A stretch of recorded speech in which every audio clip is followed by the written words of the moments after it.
Hi friends, welcome back to our channel.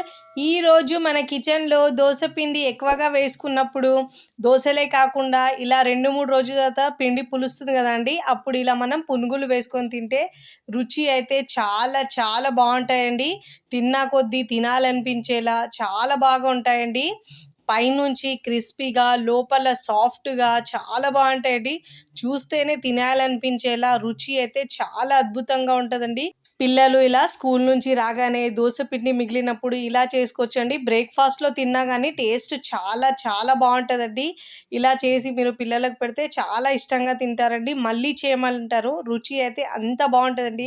Tomato కెచప్తో ఇచ్చినా లేదా చట్నీతో తీసుకున్నా కానీ సూపర్గా ఉంటుందండి. మీరు కూడా తప్పకుండా ట్రై చేయండి. మీ ఇంట్లో వాళ్ళకు కూడా బాగా నచ్చుతుందండి. మరి లేట్ చేయకుండా సింపుల్గా చేసే ఈ ఇడ్లీ పిండితో పునుగులను ఎలా చేయాలో చూద్దాం. ముందుగా ఇక్కడ నేను ఒక మిక్సింగ్ బౌల్ తీసుకున్నానండి. దాంట్లో 1 కప్పు ఇడ్లీ బ్యాటర్ని తీసుకున్నానండి.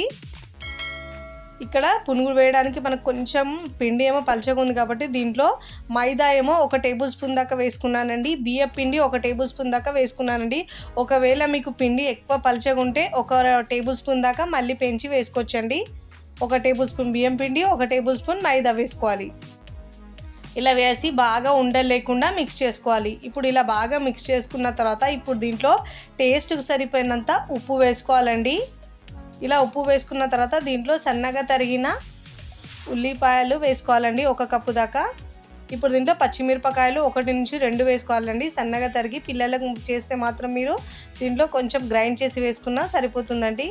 కర్రీ లీవ్స్ 2 టేబుల్ స్పూన్ దాకా వేసుకోవాలండి. 1 ఇంచ్ అల్లం నేను చిన్నగా కట్ చేసి వేసుకున్నానండి. దీంట్లో క్యారెట్ సన్నగా తరిగి 2 టేబుల్ స్పూన్ దాకా వేసుకున్నానండి. ఒకవేళ మీరు ఈ వెజిటేబుల్స్ వేయకుండా కూడా ఒట్టి అయినా చేసుకోవచ్చండి. నేను ఇక్కడ కొత్తిమీర సన్నగా తరిగి 2 టేబుల్ స్పూన్ దాకా వేసుకున్నానండి. ఇలా వేసిన తర్వాత మనం చేత్తో బాగా మిక్స్ చేసుకోవాలండి. ఇక్కడ మనకు సోడా కానీ ఈను కానీ ఏమీ వేసే అవసరం లేదు. ఎందుకంటే మనకు ఒక 3-2 డేస్ తర్వాత మనకు పిండి పులుస్తుంది కదండి, దాంతోనే పునుగులు మంచిగా వస్తాయి. ఇలా బాగా మిక్స్ చేసుకోవాలండి. ఇలా చూడండి, ఒకవేళ మీకు కన్సిస్టెన్సీ కొంచెం పలచగా అనిపిస్తే పిండి కొంచెం మళ్ళీ యాడ్ చేసుకోవచ్చు దీంట్లో. ఇలా మిక్స్ చేసుకున్న తర్వాత ఇప్పుడు డీప్ ఫ్రైకి సరిపోయినంత ఆయిల్ పెట్టుకోవాలండి స్టవ్ మీద. ఆయిల్ బాగా వేడెక్కిన తర్వాత ఇప్పుడు పునుగుల్లాగా చిన్న పునుగుల్లాగా వేసుకోవాలండి. మరీ పెద్దగా వేయొద్దండి, వేస్తే లోపల పచ్చిగా ఉంటుందండి. మీడియం ఫ్లేమ్లో మంట నుంచి మాత్రమే కాల్చుకోవాలి. ఫ్లేమ్ని లో ఉంచితే ఆయిల్ ఎక్కువ పీల్చుకుంటుందండి. హైలో ఉంచితే పైనుంచి కలర్ వస్తుంది కానీ లోపల పచ్చిదనం అలానే ఉంటుంది. ఇలా ఫ్లేమ్ని మీడియంలో ఉంచి కలర్ గోల్డెన్ కలర్ వచ్చే వరకు ఫ్రై చేసుకోవాలి. కడాయిలో ఎన్ని పడితే అన్ని పునుగులను వేసుకోవాలండి. చూడండి, ఇలా కొంచెం కలర్ చేంజ్ అయిన తర్వాత ఇలా గరిటెతో తిప్పుకోవాలండి మరోవైపు. చూడండి, ఇలా కలర్ చేంజ్ అయ్యే వరకు ఫ్రై చేసుకొని ఇలా జాలి గరిటెలు తీసుకోవడం వల్ల ఎక్స్ట్రా ఆయిల్ మొత్తం కిందికి వచ్చేస్తుంది. ఇప్పుడు మనం ప్లేట్లోకి తీసుకోవాలి. ఇలాంటి టెక్స్చర్ వచ్చే వరకు ఫ్రై చేసుకొని ప్లేట్లో తీసుకోవాలి. ఇదే విధంగా మిగతా పునుగులను కూడా వేసుకోవాలండి. ఫస్ట్ టైం నా ఛానల్ చూస్తున్న వాళ్ళు ప్లీజ్ నా ఛానల్ని సబ్స్క్రైబ్ చేసుకోండి, లైక్ చేయండి, పక్కనున్న బెల్ ఐకాన్ని ప్రెస్ చేయండి. ఇలా ప్రెస్ చేయడం వల్ల నేను పెట్టే వీడియో నోటిఫికేషన్ ముందుగా మీకు వస్తాయండి.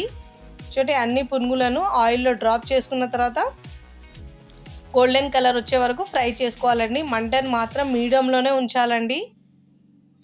ఇప్పుడు ఇలా మిక్స్ చేసుకుంటూ అన్ని వైపుల్లో ఈక్వల్గా ఫ్రై చేసుకోవాలి. చాలా టేస్టీగా ఉంటాయండి, పైనుంచి క్రిస్పీగా చాలా బాగుంటాయండి. ఎప్పుడు దోశలే కాకుండా ఇలా దోశ పిండిలతో మనం ఇలా పునుగులు చేసుకున్నా కానీ టేస్ట్ చాలా బాగుంటుందండి. ఇలా కలర్ వచ్చిన తర్వాత జాలి గరిటెలు తీసుకొని ప్లేట్లోకి సర్వ్ చేసుకోవాలి. చూడండి, తిన్నా కొద్దీ తినాలనిపించేలా చాలా బాగుంటాయండి, సాఫ్ట్గా ఉంటాయి లోపల.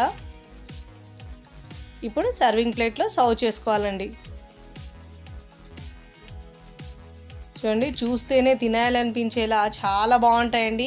టమాటో కెచప్తో ఇచ్చిన పిల్లలకు లేదా టమాటో చట్నీతో తిన్నా కానీ టేస్ట్ మాత్రం సూపర్గా ఉంటుందండి.